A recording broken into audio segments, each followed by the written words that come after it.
Okay, I'd like to welcome everybody to Juniper Level Botanic Gardens this morning. Our topic for this morning's Gardening Unplugged is garden soils, and just going to share a little bit about what we've learned through the years and how you might be able to use some of that information. A lot of the issues we see and a lot of the questions we get of gardening with soils is people that move here from other areas. And they've never seen soils like most of what the area is, which is primarily red clay, because all the topsoil washed down to South Carolina. The topsoil used to be here. This was all a very rich area before humans started farming it and didn't do such a great job. So what we have to do as gardeners is replenish that topsoil, and we do that by adding compost. Our soils are actually very good. Wake County, if you're in the county here, has clay. Most of the county, this little section here and a little bit to east is actually sand. We're on sandy loam, about 3.5 foot deep before we hit the clay.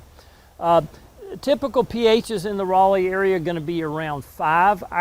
On sand, where we are here, our pH was 3.2 when we started. So extremely acidic.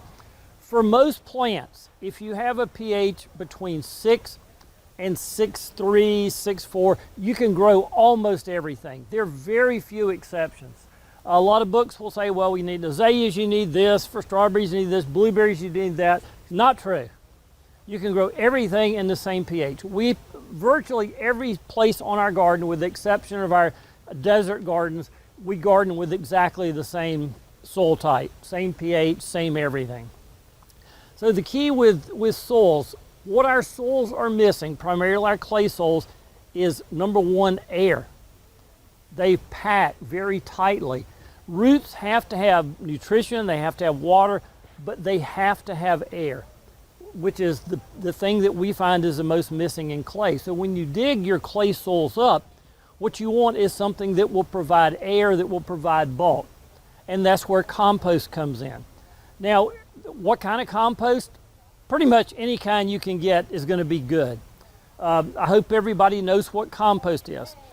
Compost is mulch that you can't tell what it used to be. So people say, well, what's the difference? There is no difference. If you can tell what it used to be, this is pine bark, it's called mulch. If you can't tell what it used to be, it's called compost.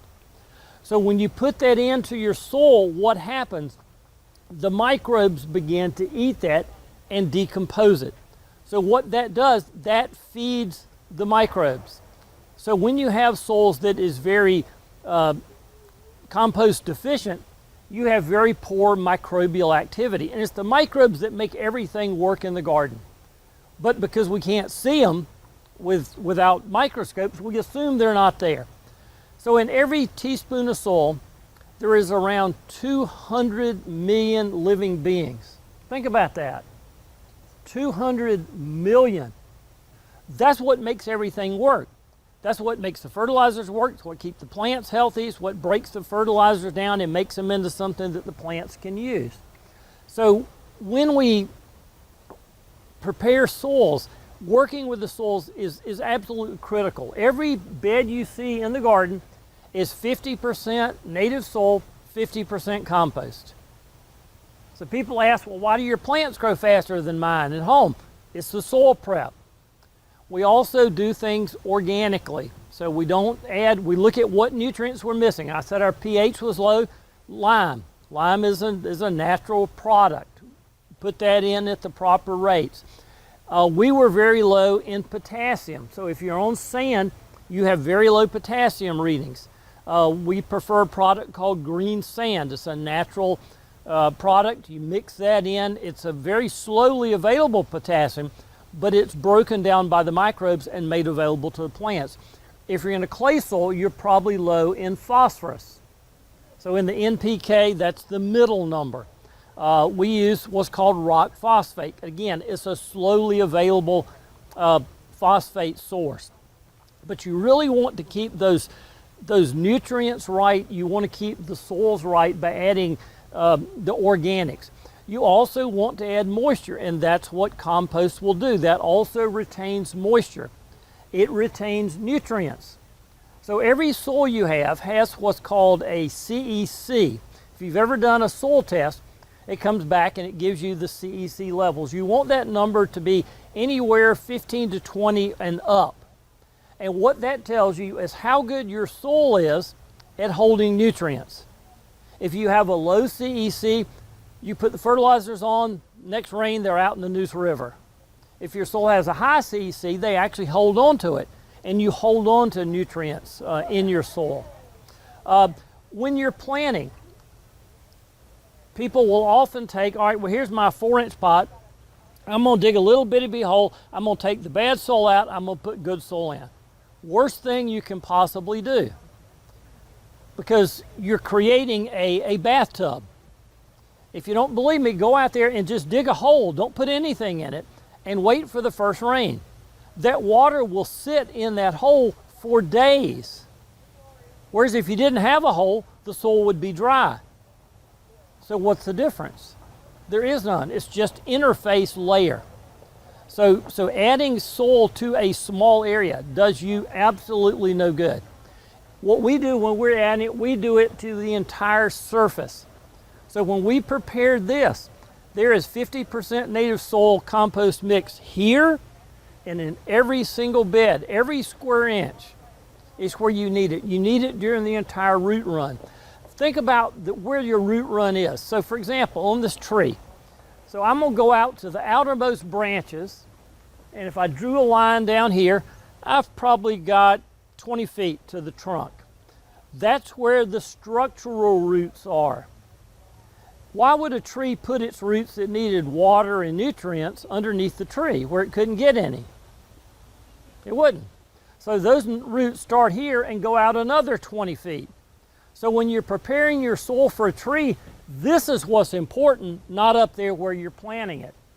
But so many people don't understand that. I see people during the drought time, they water up at the trunk of the tree or they throw fertilizer up there. That's no good. Your roots are way out away from the plant. So always think about that. Look at where your drip line. So on this false cypress, so if we drew a line right down here, we're about 7 feet from the tree. So the roots that matter start here and go out another 7 feet.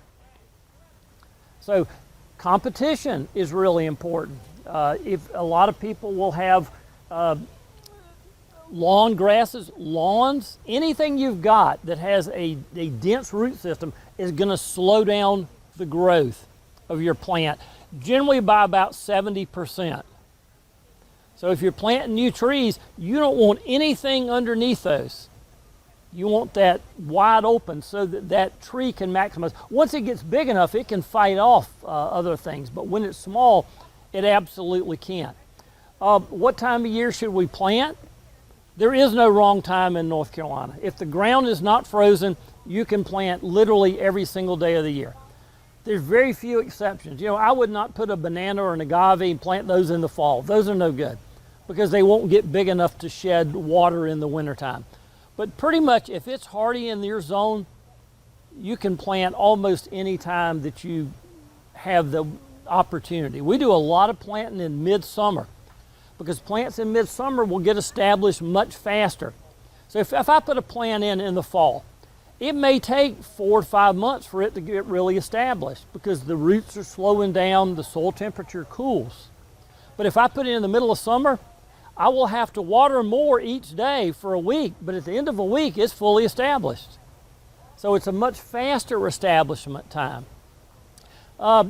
In terms of where you get good soils, where you get good mixes, there are a lot of firms in the region that actually you can buy a already mixed native soil compost mix. Those are excellent. The key on anything you put down is the interface layer.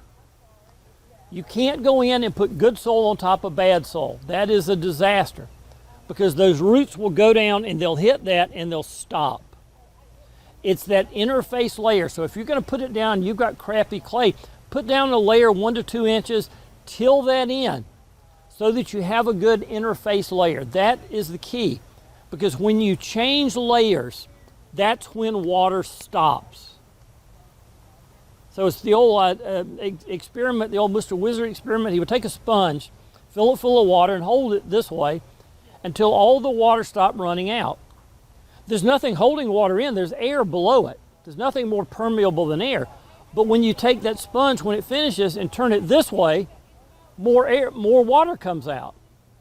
And then once it stops, if you turn it this way, even more water will come out. Well, you haven't added any more. So what's the difference? It's the column of similar material that gravity can pull from. So it's the depth of similar material.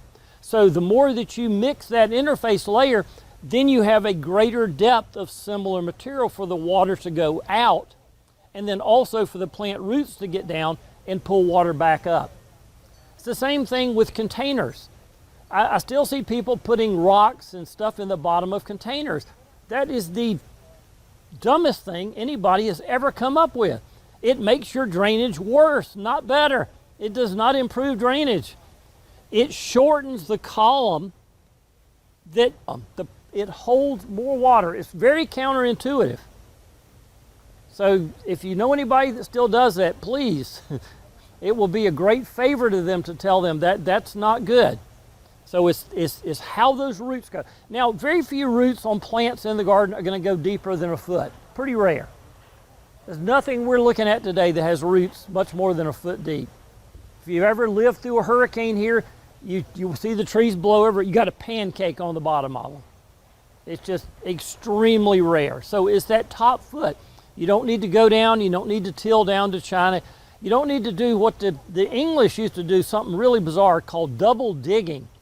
They would go in, they would take the top foot of soil out, and they would pile it up. Then they would take the bottom foot below that, they go 2 foot deep, take that soil out. Then they would take the good soil and put it back in the bottom. Okay, well, why was that dumb? Because in the top foot, you have what are called aerobic microbes. They need air to breathe and to live. When you put them in the bottom and you cover them up, they die because that is anaerobic. They have no air. So it was truly bizarre. They've got away from it finally. But for years, every gardening book said, oh, you should double dig your garden. No, no, no, no. It's all about the microbes. Everything we do has to be about microbes. You don't put anything out on your garden if it does not benefit the microbes in some way.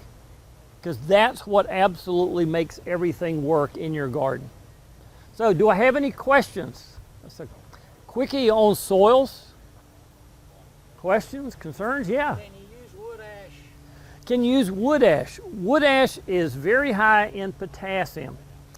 You can if you use a little bit.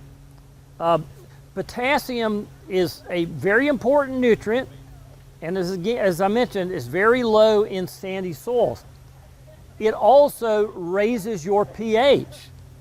So before you use any wood ash, you need to check your pH. If your pH is already in 6s, you may take it up into the 7s, and then you got a problem, because getting the pH back down is not easy. So I would be extremely, extremely cautious with wood ash. If you got low pH and low potassium, wood ash is fantastic, but really be very, very sparse with it. Great product. Other questions? Yes. So when you developed, say, this area right here, Mm-hmm. I don't know how long ago that was. Were any of these trees here? No, they were not. Okay. Now, in our front garden, we did have trees that we worked around. And so you hear, you don't want to disturb the roots on a tree, especially not with a rototiller. That's sort of true. Everything has a grain of truth. So if you're going to do everything else wrong, and you come in with a rototiller, if I came in here now and tilled this, and I did everything else wrong, I'm probably going to kill that tree because I'm cutting the roots off. If I came in here and did everything else right and tilled the roots up, the tree would be fine. So if you go into the older section of gardens, we rototill that with a tractor-mounted tiller. We cut 90% of the roots off every tree in there. Pecan trees, dogwood trees, oaks, sweet gums, we shredded limbs this big. But before we did that, we made sure the soil nutrition was correct. We made sure the moisture was correct. We added in compost so the microbes would be helping the healing process. We did not lose a single tree. And this is under mature trees, and we would till within 4 or 5 feet of the tree. We were butchering those trees. Do I recommend that? No. But I wanted to save the trees. We wanted to also do the soil prep. So we're looking short term and long term. And we were able to absolutely do it. But again, if you do one other thing wrong, it's like you can do one thing wrong, but you got to do the other 5 things right. So you got to keep the moisture on there, got to make sure the nutrition was on there. If we had not kept it irrigated when we did that, we'd lost every tree in there. So, and that's why when you read books, when you talk to the extension people, they're all going to tell you, don't cut the roots off trees, don't till under trees, don't do this. Because they want you to be successful, and they realize that most people are going to do more than one thing wrong. And then they don't want to get somebody calling them back up and say, you told me I could do this, I've killed all my trees. So you've got the official position, then you've got what you can actually do if you understand the plants and the microbes in the soil. So great question. So I would not hesitate going under there. I mean, dogwoods are notorious for hating disturbance under trees. They're like the poster child for you will kill a dogwood if you till under them, but not if you know what you're doing. So really great questions. Other questions? Nobody has any more questions? Everybody knows what you're doing? Soil is everything. I can't stress that enough. I mean, when we planted this garden the first time, first 2 years, we were busy doing soil prep. And everybody would come in and is like, well, why haven't you planted anything? I said, we're doing soil prep. Next year, they come back, why haven't you planted anything? We're doing soil prep. Third year, they came back, why is everything growing so fast? Because we spent 2 years doing soil prep. The soils, I cannot stress enough how incredible soil prep is. This welcome berm we have out here, the big mound, that is less than 3 years old. That's what soil prep does. Now, where we grow the cacti, we will take that mix, that 50-50 mix, and we will add to that 50% permatil. Permatil is a pop slate material that's mined up in Salisbury, North Carolina. It's got really high pH. It's 8.2. So we mix that 50% in. So our drainage is incredible, but we've also got incredible nutrition. Now there, we don't want to hold water. So it's very different from here where we mix in the compost with the idea of holding moisture. But just look at the growth and how fast things grow. So I hear people all the time, well, how fast does this grow? It's going to depend on you. How much soil prep are you willing to do? If you do a lot of soil prep, it's going to grow really fast. If you don't do much soil prep, not going to grow very fast. Now, if you've got clay soils, you will get much faster growth than you will on sand. No comparison. Because clay holds the nutrients. As we talked beginning, it generally has a very high cation exchange capacity. It holds those nutrients tight. It holds moisture much better. On our sand, we can have a 2-inch rain. 2 days later, we have to irrigate. It holds almost nothing in terms of moisture. So it really is understanding your soils. If you do want to get deeper into this, we have a class in, I believe, November. We spend a couple hours and really get into a lot more of the depth of how this works. But that's a really good general outline of understanding soils, how you want to prepare it, why soil preparation is so important before you plant. So it's always easier before you plant. But again, that air is key. Yes? So when you put the permatil in, yeah. How do you counteract the high pH? We don't. We grow plants that like high pH. On my garden, I should plant high pH. Yes. Or less. Or use less. Yeah, don't use the 50% that we use. Count where you started from. Like my clay soil is 4.5 pH. Yeah, then you're fine. Yeah, no, if you 4 and an 8, yeah, you wind up with a 6. Yeah. Yeah, no, that's perfect. But you have to know where your soils are, because yes, anything used. There are people that have read in their books or their parents told them that Epsom salts are great. Whatever is wrong with your plants, put Epsom salts on it. When I was in the Master Gardener program, I mean, just everybody loved Epsom salts. Epsom salts is magnesium. It's just like calcium. It is a source of high pH. And they would every year dump Epsom salts on it. Well, you get your pH so high, nothing would grow. You can't just go just unilaterally throwing stuff out without realizing what it's doing. So yeah, Epsom salts, you know, people use it for blossom inerato on tomatoes, which is caused by having a low pH. Yes, it does work, but you have to realize, you have to test, you have to know how much you're putting out, or you'll wind up in real problems. I mean, if you've ever had a soil pH in the 7s, it is really hard to get it down and make it stay down. It is really hard. When we first got out here, we were using a lot of wood ash, and I had a guy mixing it, and he mixed way too much. And we had a lot of beds that were pHs of 7.6. It's taken us almost 20 years to knock those down. We would get them down for 1 year, and the next year they're right back up. And you knock them down again, and they're back up. You don't want to go there. So with the ash, with the Epsom salts, you've got to be so careful. Yeah, another. So I have a question. If you're using a soil mix that's 50% compost, Yeah, 50% soil, yeah. That's great to start with, fantastic. And I bought some from the firm and built some raised beds with it, and it's fantastic. But 13 years later, it's half the capacity that it was. And how do I get organics back into it? Do I have to lift everything and replant after I've added organics and mixed it in, or could I have prevented that if I had just added 2 inches of organic mulch every year? Correct, exactly, bingo. The key is you need to mulch. The purpose of mulch, everybody misunderstands the purpose of mulch. Some people think it's to look pretty. Some people think it's to keep weeds down. The purpose of mulch, number one purpose, is to feed the microbes in the soil. Number one, you want mulch to decompose. Mulch turns into compost, compost turns into humic matter, turns into humic acid, and boom, it goes to feed the microbes. So that is absolutely key.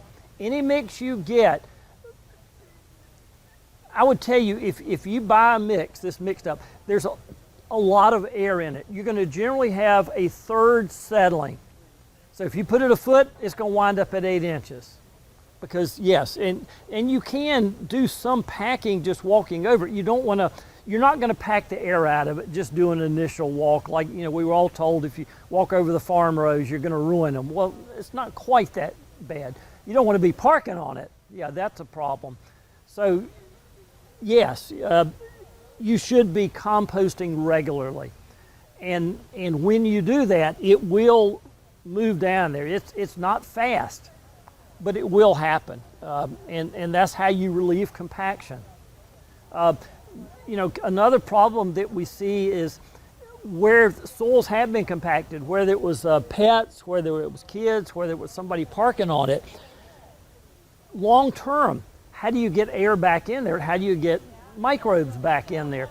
So you have options. If it's a small area, you can take spading forks, loosen it up. Wintertime's great, because wintertime, when we have a cold winter, we get freeze thaw. That's a great time to throw compost out, because then it actually goes down in the ground. The other option is to hire a company with an air spade. Has anybody used air spades? Air spades are amazing. Some of the big tree companies now have them in the area. Air spades were developed to find landmines over in third world countries. They go in and they spray compressed air. So they would come in here, spray compressed air, and what that does, it takes all the soil out without disturbing the roots. So again, they're doing landmines. What they want to do is remove the soil, leave the landmine. Same principle, and it's absolutely fantastic. If you've got old trees that are declining, they can go in, spray that. If you've got old trees that are compacted, you can't plant anything underneath, take that, and then they take the soil that comes out, mix compost, put it right back in. The roots are undamaged.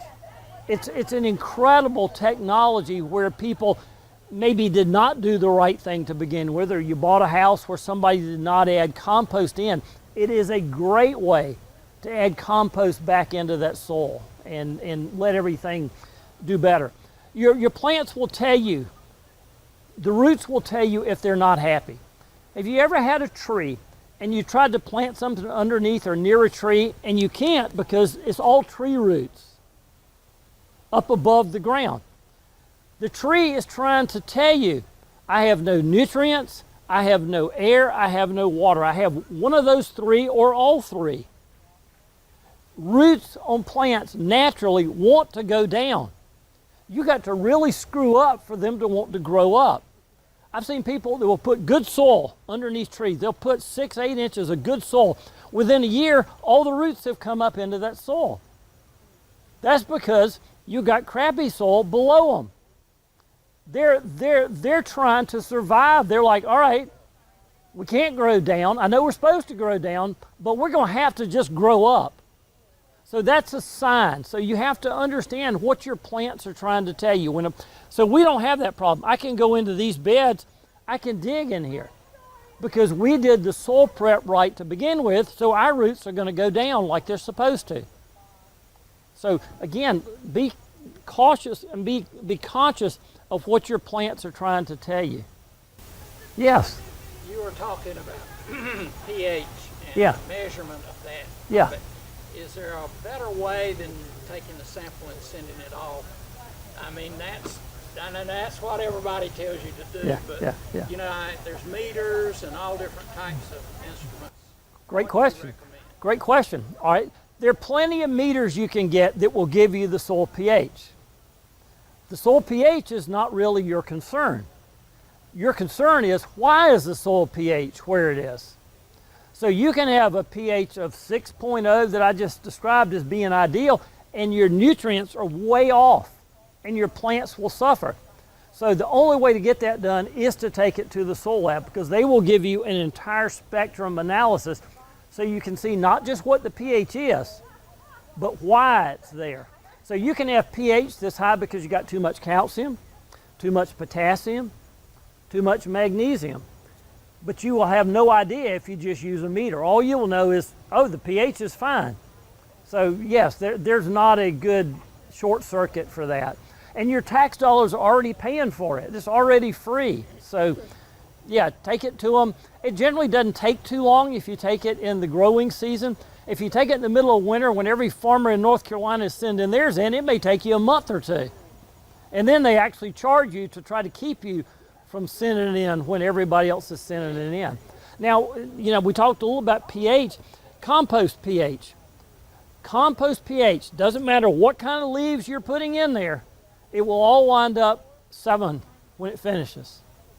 All compost will finish at 7. Anything that you're putting in. So just, you know, there are books written for years that will avoid this kind of leaves, avoid this kind of leaves. No. When it finishes, it's going to be at 7. Now, I don't recommend putting things like pine straw in because pine straw is hard to break down. It takes years. That stuff is just breakdown resistant. But anything else that will break down regularly, it'll break down pretty quick if you got good microbial activity. Now, if you put it in and you never irrigate and it's just bone dry, it's not going to break down. If you take compost, like we mentioned with the double digging, and putting it too deep and covering it, it's not going to break down. It's going to go anaerobic and it's going to release ammonia and it's going to start killing your plants. So you want to keep that compost in the top foot and make sure it's well aerated and make sure it's moist, because you've got to take care of those microbes. Now, we got a lot of different kinds of microbes. You got bacteria, you got fungi.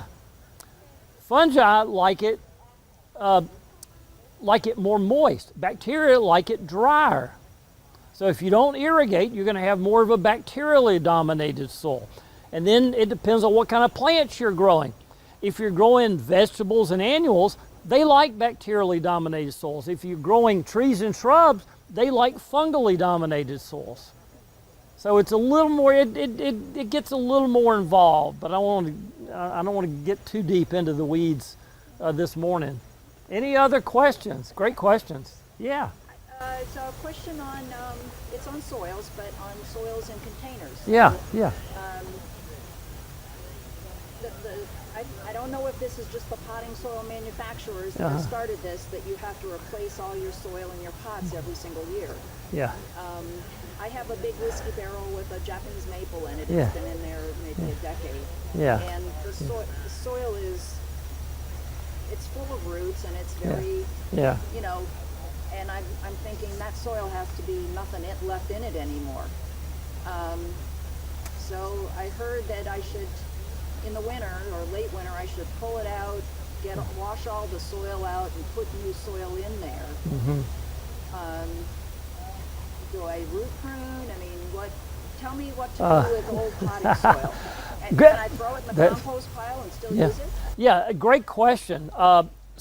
Container soils are almost entirely soil-less. So they're technically container media as opposed to soils. Soils in pots generally is not a good idea because you've got a confined area for the roots. So if you have a root in the ground, it can get away from bad diseases. In a container, you put that in there and you don't know what's in there. You've got to, container media companies spend millions of dollars analyzing how much water does it hold, how much air does it hold, how much nutrients does it hold. They spend a massive amount of money. When you try to make your own container soils, that generally is an epic disaster. So those soils do decompose. You can supply nutrients, but what they're losing is airspace. That's the big problem. So for us, a container that's been there a year, we've lost an inch of that 4-inch depth. So it does go bad. There's no ifs, ands, or buts about that. In an ideal world, yes, you'd repot it every year. Is that realistic? No. Especially if you got a large plant. But if it's starting to decline, I absolutely would go in there and take it out in the wintertime, wash it off, put in fresh soil. It would be absolutely very appreciative to that. Containers are used to restrict the size of a plant.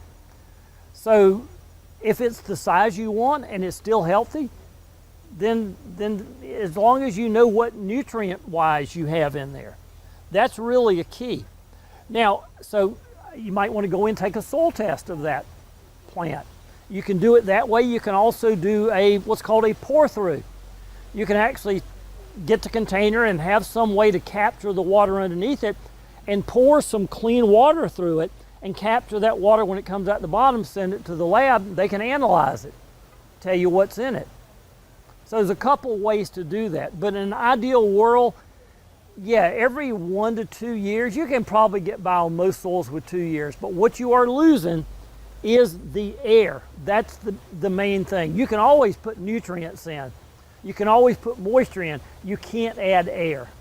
Well, you were talking about the air spade, and I was wondering, so my husband works on cars. We have all these compressors. Is there any way I can stick a compressor hose down in there and aerate the soil?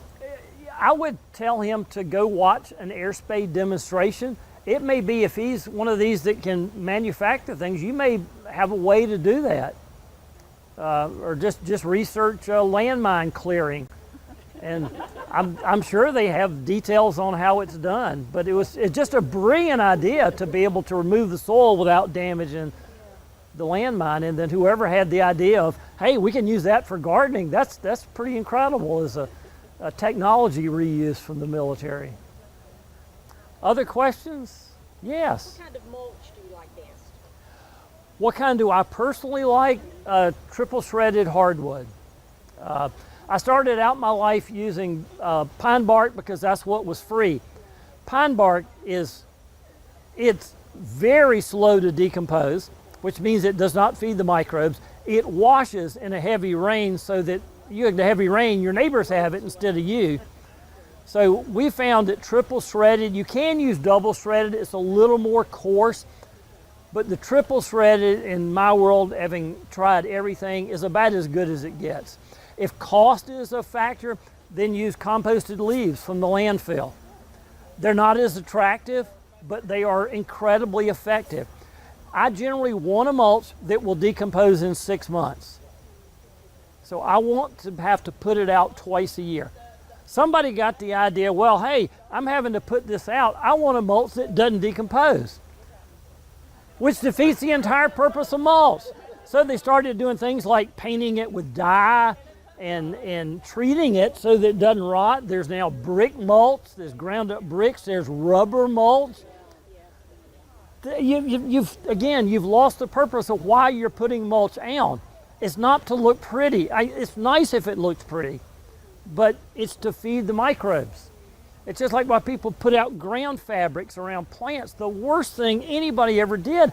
It's like, dude, how do you think nutrients are going to get down to the roots? They can't. How you think air is going to get down to the roots? It can't. You're killing all your microbes, and then people will put mulch on top of ground fabric, and then all you have to do is one set of weed seed blow in. You've got just as many weeds on top of the ground fabric, and you've killed your plants. It's truly one of the most bizarre things that the horticulture industry has ever adapted, is the use of ground fabric. So yeah, not something you want to do. Yeah. So if I have, I try to reduce the amount of lawn that I have every year. Mm-hmm. That gives me more place to plant plants, among other reasons. Yes. Very Yeah. good reasons. Yeah. So if I have an area, it's been mowed for 45 years. Uh-huh. It had traffic on it and Yeah. so on. Yeah. It's clay. Yeah. One idea was to put down a few layers of newspaper or Mm-hmm. a layer of cardboard, and then add some good 50% compost soil on top of it, make a raised bed kind of out of it, Yeah. in the hopes that eventually the soil critters are going to mix it all down in there. No. And you're saying, no, don't do that. I need to... Now you can do that if before you plant, you go in there and till it in and mix the stuff in. Then it will work. But it is an epic disaster to build on top. So till in compost, and how deep? Well, whatever you do. So if you've got a lawn, if you've got this lawn, and you came in and you spread newspaper, cardboard, whatever, and then piled compost on top, once that grass is dead underneath, say 6 months later, just come in with a tiller and whatever you've added, just till that in and you're ready to go. Okay.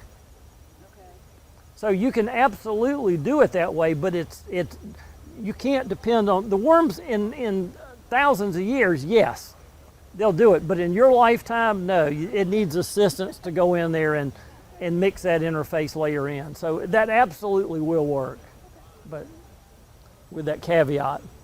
Other questions? All right. Thank you all for coming today. Enjoy the gardens. Thank you. Okay. Tony. All right.